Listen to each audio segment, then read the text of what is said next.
శ్రీ గురుభ్యో నమః. ప్రణవానంద స్వామి అని ఒక మలయాళీ స్వామివారు ఉన్నారు.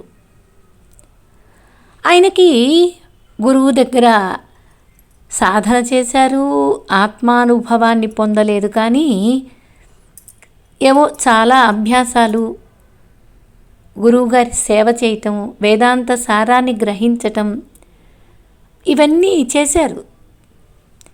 అయితే ఏవేవో సందేహాలు మాత్రం ఆయన్ని వదలవు.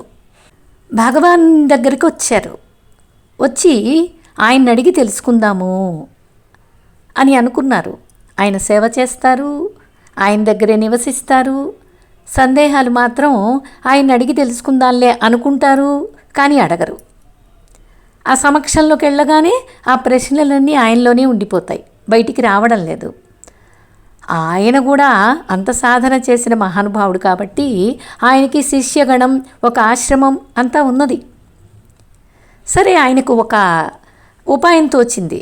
ఏమంటే, స్వామి భగవాన్ రమణ మహర్షి దగ్గరికి వెళ్ళేసరికి నాకు ప్రశ్నలు బయటికి అడగలేకపోతున్నాను కదా, ఈ ప్రశ్నలన్నీ నా శిష్యులకి చెప్తాను, అక్కడికి వెళ్ళి రమణ మహర్షిని అడుగుతారు, అప్పుడు నేను వినొచ్చు.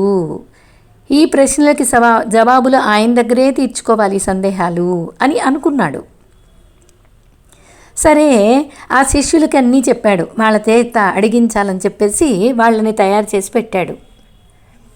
వాళ్ళు కూడా అడిగారు ఆ సందేహాలు. ఒక సభలో అలా కూర్చుని ఉన్నారు ఆశ్రమంలో.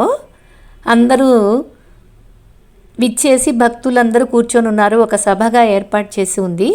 అటువంటప్పుడు వాళ్ళ శిష్యులందరూ కూడా మా సందేహాలు నివృత్తి చేయండి స్వామి అని శిష్యుల గణమంతా కూడా భగవాన్ని అడిగారు. అడిగినప్పుడు ఈయన కూడా ఎదురు చూస్తున్నాడు. ఆ మలయాళీ స్వామి వారు కూడా ఎదురు చూస్తున్నాడు. ప్రణవానంద స్వామి ఏం చెప్తారో భగవాన్ విందాము అని. అయితే భగవాన్ చూడండి ఎంత చమత్కారం. ఏ ప్రశ్నకు జవాబు చెప్పకుండా, నేనేమైనా శాస్త్రాలు చదివానా, పండితుడినా? ఇక్కడ ప్రణవానంద స్వామి ఉన్నారు కదా, వారిని అడగండి, చక్కగా మీ సందేహాలు తీరుస్తారు అని ముసి నవ్వులు నవ్వుకుంటూ ప్రణవానందుల స్వామి వారి వంక చూసి వారినే చెప్పమన్నారు. తాను పన్నిన వలలో తానే చిక్కుకున్నట్టు గ్రహించారు ప్రణవానంద స్వామి. అంతేకాక తనలో అంతర్యామిగా ఉన్న రమణ పరమాత్మ తన యుక్తిని గ్రహించి తనపైకే బాణం విసిరారు అని కూడా గ్రహించుకున్నాడు. ఆయన అభ్యాసము, ఆయన సాధన అంతా ఉంది కదా, బుద్ధి కుశలత ఉంది కదా, ఇలా అర్థం చేసుకున్నారు. ఇంకా వేరే దారి లేదు, భగవాన్ ఆజ్ఞను శిరసావహించి తీరవలసిందే అనుకున్నాడు. భగవాన్కి నమస్కారం చేసుకున్నాడు. చెప్పడం ప్రారంభించాడు. చిత్రంగా, అతి విచిత్రంగా తాము అనుకున్న ప్రశ్నలకి తామే సమాధానాలు చెప్పుకుంటున్నారు. సమక్షంలోని భక్తులు కూడా విని పరమానందంగా ఆనందిస్తున్నారు.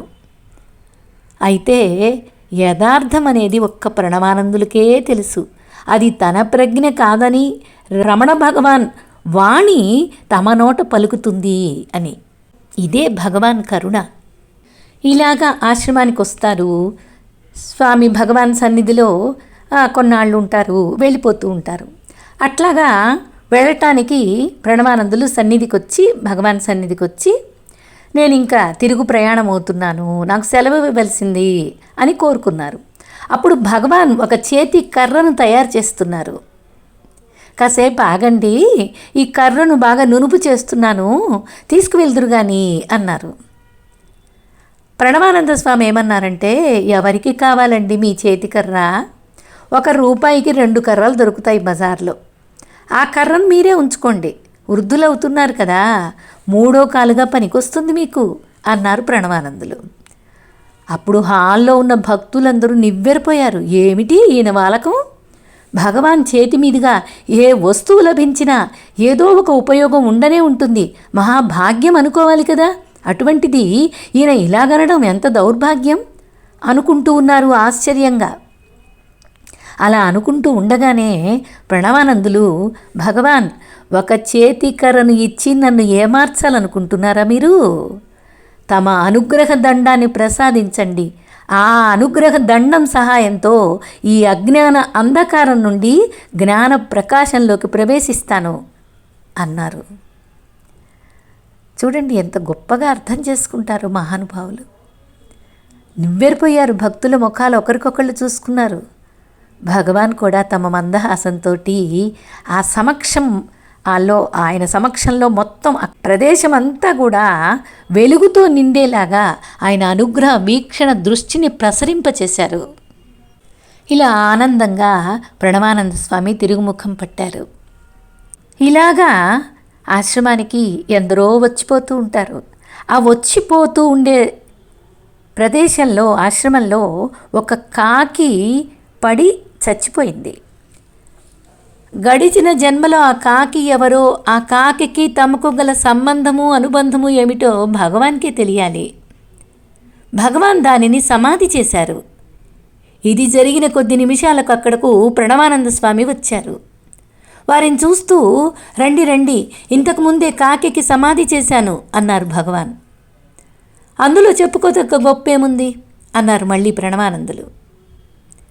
హాల్లోని భక్తులు చిరాకు పడ్డారు. ఏమిటి ఈయన భగవాన్నే ధిక్కరిస్తుంటాడు వచ్చినప్పుడల్లా అనుకుంటూ ఉన్నారు. అంతలోనే ప్రణవానంద స్వామి చెప్తున్నారు, ఆనాడు జటాయుకు అగ్ని సంస్కారం చేసిన వారే ఈనాడు కాకిని సమాధి చేశారు. ఈ రహస్యం తెలియని వారికి గొప్ప కానీ తెలిసిన వారికి గొప్ప ఏమిటి? అలనాటిది రామావతారం అయితే ఈనాటిది రమణావతారం అన్నారు ప్రణవానందులు.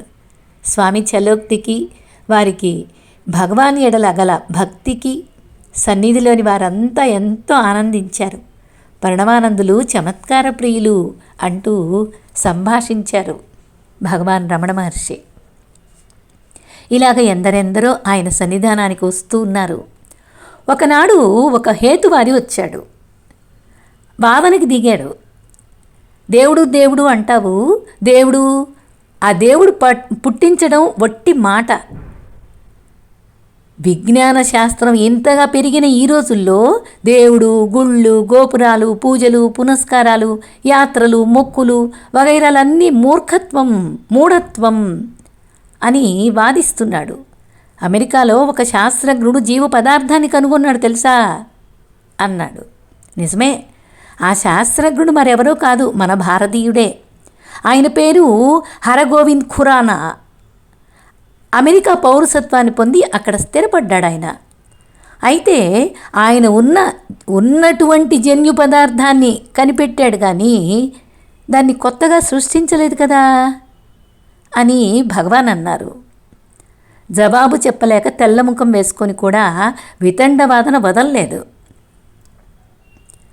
ఒక మనిషినే కాదు, ఏ జీవినైనా సృష్టించమను. పువ్వును పోలిన ప్లాస్టిక్ పువ్వును, ఆకును పోలిన ప్లాస్టిక్ ఆకును తయారు చేయగలడు కానీ మరి ఇంకేమీ చెయ్యలేడు. మహర్షులు జన్మించిన ఈ పవిత్ర భారత భూమిలో నాస్తికులు, హేతువాదులు బయలుదేరడం సిగ్గుచేటు. అయినా వారు మానవత్వానికి విలువనిస్తున్న మాట మాత్రం ముమ్మాటికి నిజం. అవునా కాదా అని ఆయనతోనే రమణ మహర్షి ఇంకా మాట్లాడుతున్నారు. మానవ సేవే మాధవ సేవ అనే సూక్తిలో వారికి నమ్మకం లేకపోయినా వారు చేస్తున్నది అదే అన్నారు. మొత్తం మీద దేవుడి విషయంలో మాత్రం నాతో ఏకీభవించకుండానే నిష్క్రమించాడు ఆ హేతువాది అని చెప్పారు భగవాన్. మేధస్సు ఎక్కడ అంతమవుతుందో అక్కడ ప్రత్యక్షమవుతాడు పరమేశ్వరుడు. ఇది భగవద్గీతలో భగవంతుడు కూడా చెప్పాడు మనకి. ఇక్కడ రమణులు అదే చెప్తున్నారు. మేధస్సుతోటి అందుకోగలిగితే భగవంతుడిని ఆ వాంగ్మానస గోచరుడని ఎందుకు స్తుతిస్తున్నారు మహర్షులు, మహాత్ములు, భక్తులు? శాస్త్రము ఎట్లా స్తుతిస్తున్నారు? వాక్కుతోటి అందడు, మనస్సుతోటి గోచరం కాడు. అందుకనే అవాంగ్మానస గోచరుడు అని స్తుతి చేస్తారు. ఇది అర్థం చేసుకోలేక కొంతమంది అలాగా హేతువాదంతో మాట్లాడుతూ ఉంటారు. వాళ్ళని వదిలేయటమే. ఏనాడో వాళ్ళకి ఆ విచక్షణ వస్తుంది అని భగవాన్ మౌనంగా ఉన్నారు. సరే, అది 1936వ సంవత్సరం. స్వామి భోజనానికి కూడా లేవలేదు. కారణమేంటో ఊహించుకోలేకపోయినా భక్తులు కూడా భోజనానికి కూర్చోలేదు. మధ్యాహ్నం 2:30 గంటలైంది. మౌనం చాలించి లేచి స్నానానికి వెళ్ళారు. ఆ తర్వాత భోజనం చేశారు. వారితో పాటు భక్తులు భోజనం చేశారు. సాయంత్రం టెలిగ్రామ్ వచ్చింది ఆశ్రమానికి. నాయన గారు అంటే కావ్యకంఠ గణపతి మునీంద్రులు, ఆయన్ని నాయన అని గౌరవ సూచకంగా ప్రేమపూర్వకంగా భగవాన్ పిలిచేవారు అని ఇంతకుముందు చెప్పుకున్నాం, గుర్తు చేసుకోండి. కావ్యకంఠ గణపతి మునీంద్రులు ఖరగ్పూర్లో ఆ మధ్యాహ్నం 2:30 గంటలకు పరమపదించినట్లుగా వార్త వచ్చింది. అప్పుడు అర్థమైంది భక్తులకి 2:30 గంటల వరకు ఎందుకు మౌనం వహించారో, ఎందుకు భోజనానికి లేవలేదో అర్థమైంది.